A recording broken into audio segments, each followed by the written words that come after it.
Good morning. How are you? It is a beautiful day today. It's in the 80s, 84 or so. So we've gone from temperatures in the 30s to mid-range temperatures to the 80s, and you'd almost be tempted to say we're going to skip spring.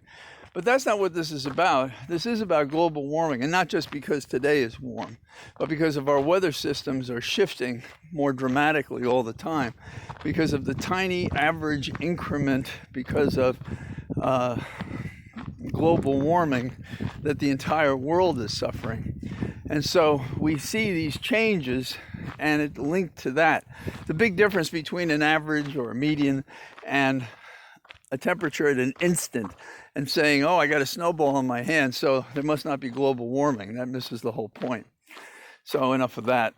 The thing that interests me today is American racism among the police. And it's hard to say where exactly that comes from.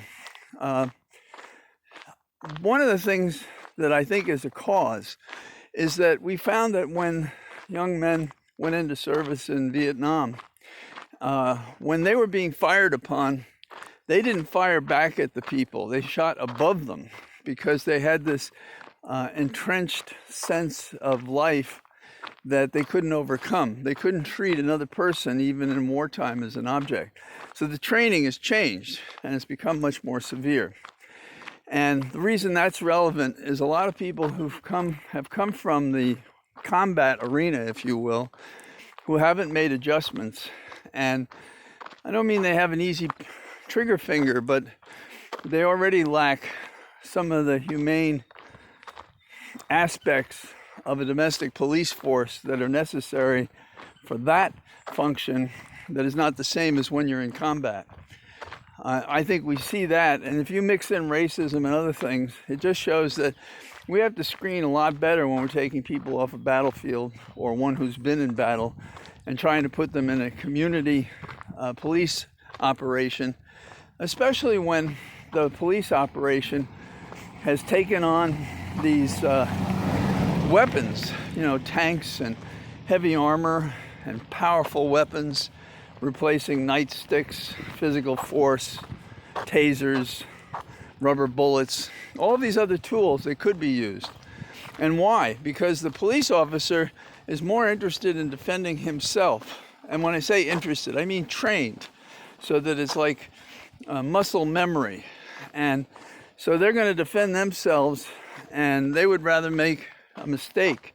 And that old saw about, I'd rather be convicted by 12 than carried out by 6 or whatever. But that's not any way to have police work. And there are people, there's a fellow named Lewinsky. I don't believe any relation to Monica Lewinsky. And he's not alone in this. He's been testifying for years that if a police officer sees the weapon, it's already too late for him to avoid being killed himself. And so you have that kind of trigger finger going on. And the Brown case, when we see all the videos, I think is going to bear out this kind of presumption that you shoot first, explain later, and be unconcerned whether it's a person of color or anyone else. And the Brown case, if you remember from the reports in the news, the Brown case is in which a guy has his hands on the steering, on the dashboard.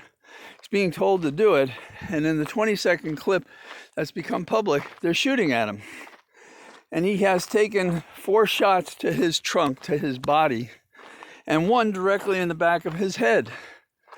Now, the sketches they've shown make it look like an execution style shot. And as a federal prosecutor near Little Italy, one of the things that the mob did is a person that had earned their displeasure might be walking along a street, as one lawyer I know who cooperated did. They run up behind him with a .22, doesn't make a lot of noise. They put it to the back of the head and they shoot him. And the person just falls down. The person who takes the shot runs away, gets rid of the gun, which is already anonymous. And that's what a mob hit looks like, up close and personal. Now, I assume these guys are shooting at some distance, but I don't know how a guy gets shot in the back of the head that way so accurately. And if you can do that, then you could shoot a leg or something else. And maybe you shouldn't have been shooting anything at all. They're taught on the range as well, even the civilian police officers, to put so many in the body and the last shot goes to the head. And I've heard different variations of this. One is 4 in the body and the last shot is to the head. So in other words, you've stopped them and then you kill them. Yes, they are shooting to kill. And I think it is worse among persons of color. But if you are guilty of contempt of cop, well, your survivors are going to collect your body. So we have to change policing. We have to screen people who come into the departments, and we have to find legitimate psychological profiles to see if they can be peace officers instead of Nazis, basically.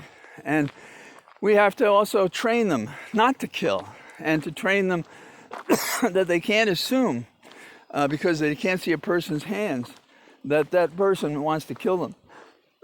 Excuse me, I'm swallowing no-see-ums. They're out here. They come with the heat.